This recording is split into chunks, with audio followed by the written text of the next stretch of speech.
Yes, start. Monsoon ने दस्तक दे दी है, अब अमृत वर्षा शुरू होने वाली है। दरअसल जल से ही हमारा आज है और कल भी। पृथ्वी पर जल अपने आप में अमृत है। किसी ने अपनी कविता की केवल एक पंक्ति में जल की महत्ता इस प्रकार बताई है, ये जल जो न होता तो ये जग जाता जल। वास्तव में जल के बिना हम पृथ्वी पर जीवन की कल्पना भी नहीं कर सकते। ऋग्वेद में बताया गया है कि जल ही औषधि है, जल रोगों का शत्रु है, यही सभी रोगों का नाश करता है। इसलिए कहते हैं कि अजीर्ण होने पर जल दवा है, पच जाने पर जल शक्ति देता है। भोजन के समय जल अमृत तुल्य है। मुझे कहीं पढ़ने में आया था कि आज भी गाँव में कुछ लोग पीने के पानी के बर्तन के पास दीपक रखते हैं। कुछ शोधकर्ताओं ने बहुत मेहनत करके पानी पर शोध किए और निष्कर्ष में यह बताया कि जल यानी जीवन, जल की अपनी एक स्मरण शक्ति होती है। जब हम जल पीते हैं और उस समय जो विचार हमारे मन में चलते रहते हैं, उसका बहुत गहरा प्रभाव जल पर और हम पर भी पड़ता है। किसी ने सच ही कहा है कि रिश्ते चाहे कितने बुरे क्यों न हो, उन्हें तोड़ना नहीं चाहिए। जल कितना ही गंदा क्यों न हो, अगर वह प्यास नहीं बुझा सकता हो तो भी यकीनन आग तो बुझा ही सकता है। यानी जल कैसा भी हो, उसकी उपयोगिता बनी रहती है।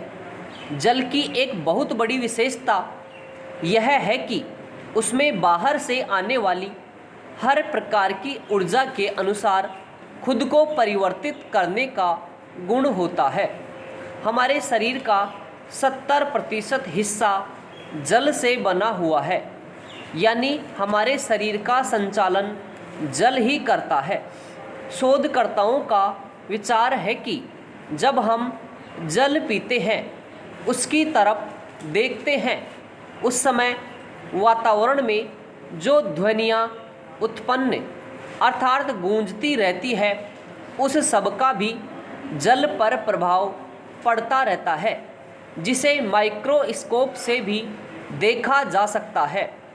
जब जब हम जल ग्रहण करते हैं और उस समय उसके साथ जैसा बर्ताव करते हैं, जल भी उससे प्रभावित होता है और उसके भी हमारे शरीर पर अच्छे या बुरे प्रभाव पड़ते हैं।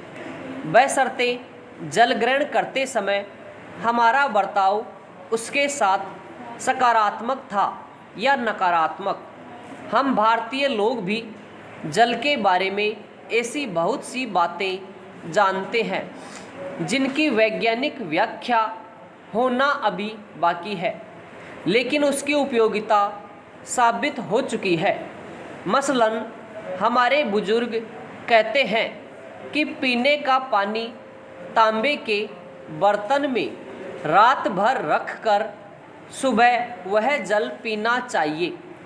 उनका मानना है कि तांबा एक ऐसा धातु है जो ऊर्जा का सुवाहक है।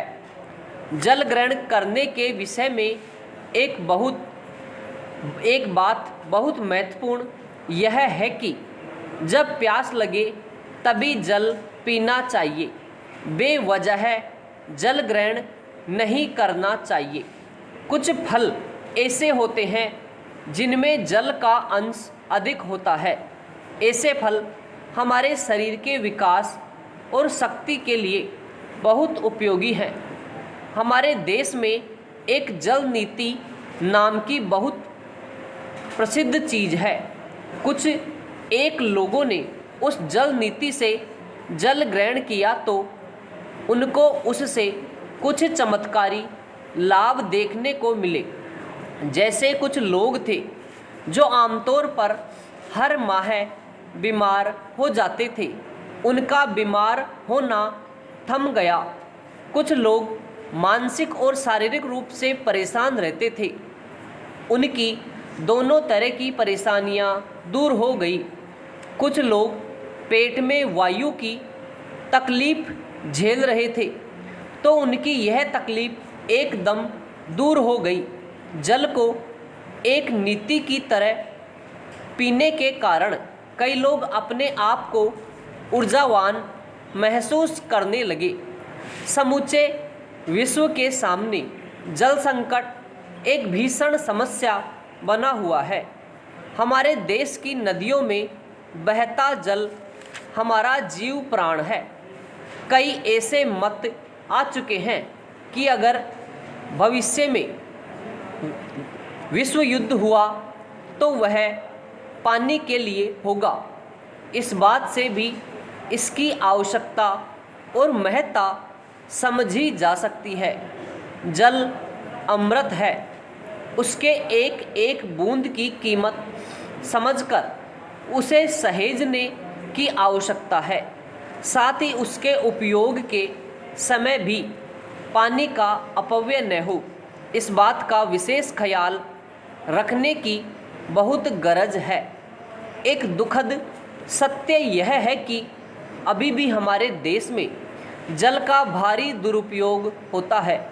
इसके अलावा हमारे देश में वर्षा के मौसम में पानी का बहुत बड़ा हिस्सा ऐसे ही व्यर्थ बह जाता है, जबकि उसे सहेज कर उसका संरक्षण करने की नितांत आवश्यकता है।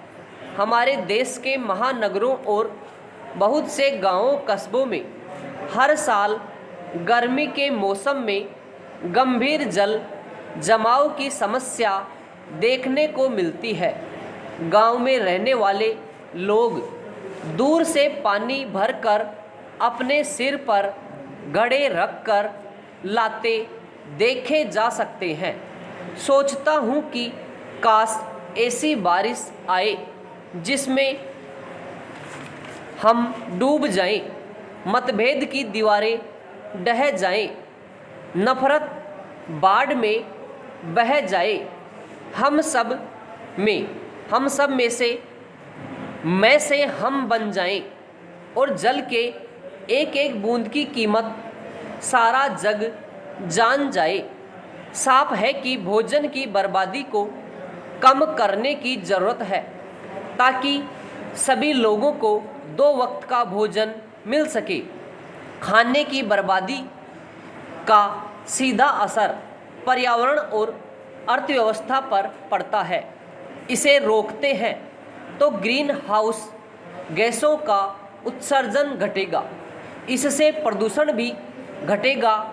मतलब साफ है कि यदि भोजन की बर्बादी को रोक दिया जाए तो पर्यावरण संरक्षण के साथ साथ भूखे पेट रहने वालों का पेट भी भरा जा सकता है। सवाल है कि एक तरफ खाने की बर्बादी और दूसरी तरफ भूख, ऐसा हो क्यों रहा है? हर साल लाखों टन गोदामों में रखा अनाज सड़ जाता है। ऐसे में सरकारों का दायित्व बनता है कि उत्पादन, प्रसंस्करण और उपभोग, इन तीनों चीज़ों पर ध्यान दें। भोजन की बर्बादी रोकने में हम खुद भी बड़ी भूमिका निभा सकते हैं। अपनी प्लेट में उतना ही भोजन लें जितना हम खा सकते हैं, उतना ही खरीदें जितना हमारे लिए पर्याप्त है। बेवजह खाद्य पदार्थों को जमा करना बंद कर दें।